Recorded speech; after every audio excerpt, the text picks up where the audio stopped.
Hello বন্ধুরা, আশা করি সকলে ভালো আছেন। পেঁয়াজকলির নানান ধরনের রেসিপি তো আপনারা খেয়েছেন।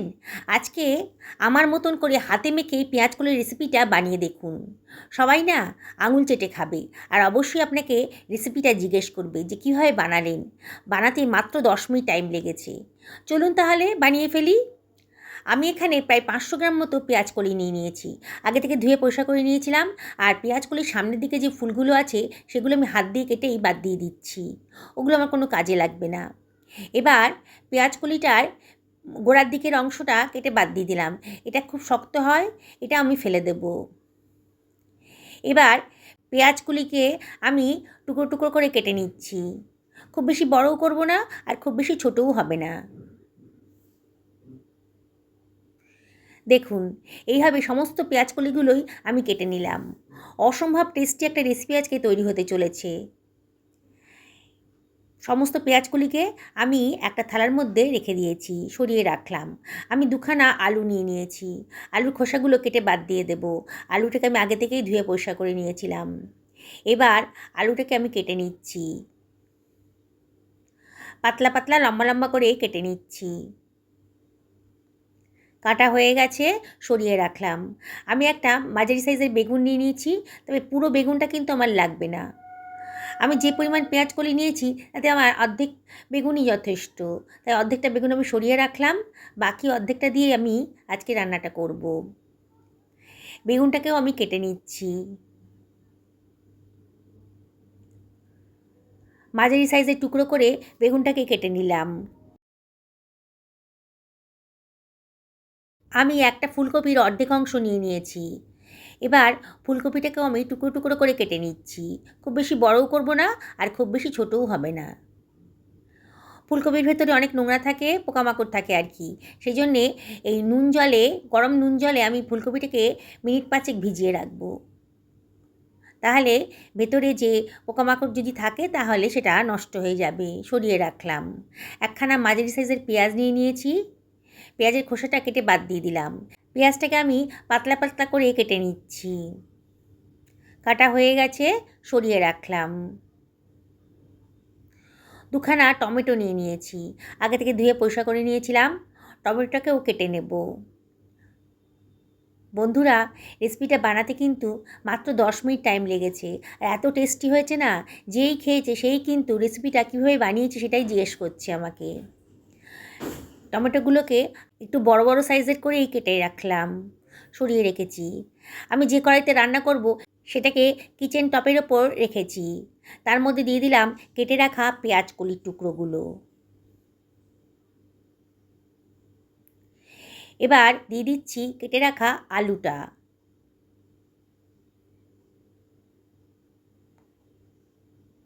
সমস্ত আলুটাও দিয়ে দিলাম।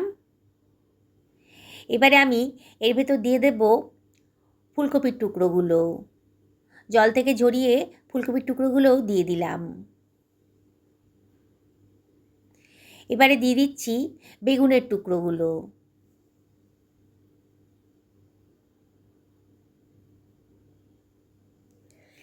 এবারে দিয়ে দিচ্ছি টমেটো কুচিটা।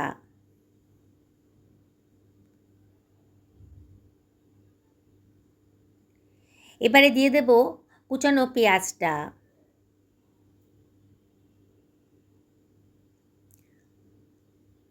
আর এর ভেতর দিয়ে দিচ্ছি হাফ টেবিল চামচ মতো হলুদের গুঁড়ো।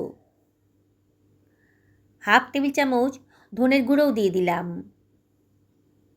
আর দিয়ে দিচ্ছি হাফ টেবিল চামচ জিরের গুঁড়ো। আর এর ভেতর দিয়ে দিচ্ছি হাফ টেবিল চামচ লঙ্কার গুঁড়ো। তবে লঙ্কার গুঁড়োটা কিন্তু আপনারা নিজেদের পছন্দ মতো দেবেন। কে কীরকম ঝাল পছন্দ করেন সেই অনুযায়ী দেবেন। হাফ টেবিল চামচ কালো জিরেও দিয়ে দিলাম। 1/4 টেবিল চামচ মতন গোটা জিরে দিয়ে দিলাম। আর দিয়ে দিচ্ছি 1 টেবিল চামচ পরিমাণ লবণ। এবারে দিয়ে দিচ্ছি কতগুলো কাঁচা লঙ্কা। সুন্দর একটা টেস্ট আসবে। আর দিয়ে দিচ্ছি 3 টেবিল চামচ মতো সর্ষের তেল। আজকে সর্ষের তেল দিয়ে রান্নাটা করব, তাহলে কিন্তু বেশি টেস্টি হবে। পুরো তেলটাই আমি দিয়ে দিচ্ছি। এবারে সব কিছু আমি হাতে মেখে রেডি করে নিচ্ছি। খুব ভালো করে মাখিয়ে নিতে হবে মশলার সাথে পেঁয়াজকলির টুকরোগুলোকে। দেখুন, সমস্ত সবজি আমি খুব ভালো করে হাত দিয়ে মাখিয়ে নিচ্ছি। বন্ধুরা, রেসিপিটা কিন্তু অসম্ভব টেস্টি।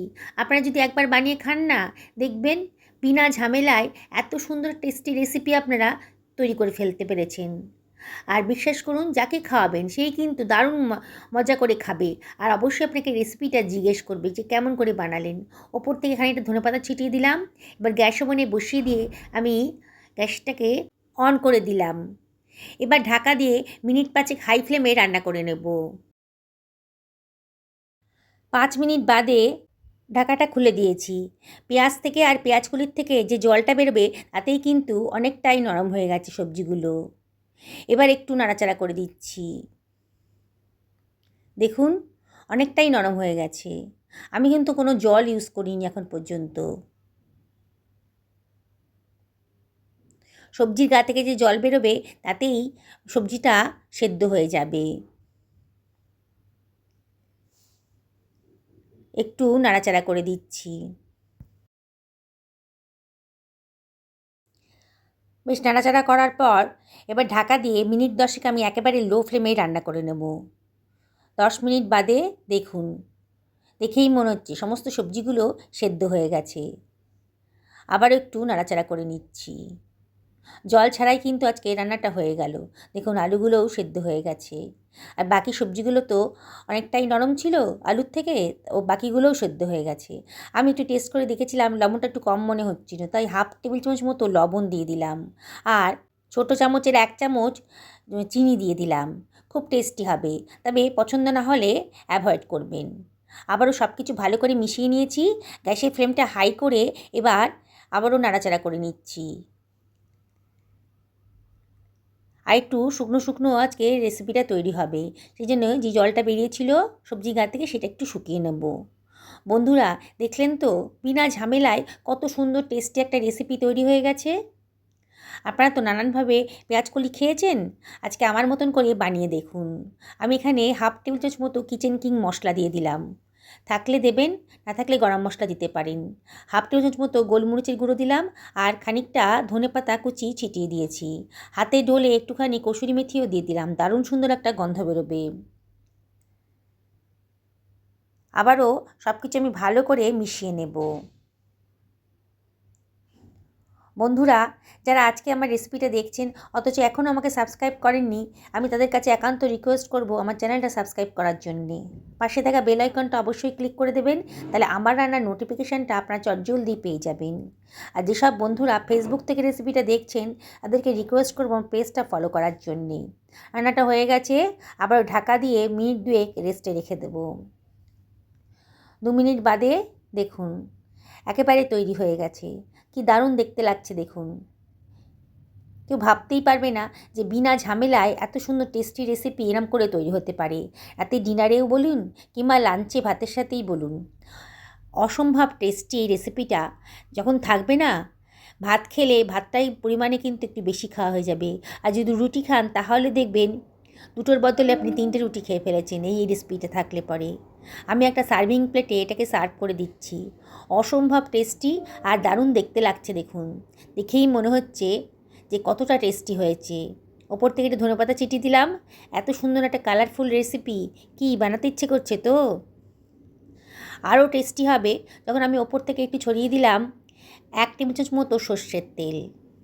অসম্ভব টেস্ট বেড়ে যাবে। দেখুন বন্ধুরা, কতটা সুন্দর দেখতে লাগছে। বানাতে ইচ্ছে করছে তো, তাহলে বিনা ঝামেলায় রেসিপিটা অবশ্যই একদিন বাড়িতে বানিয়ে ফেলুন।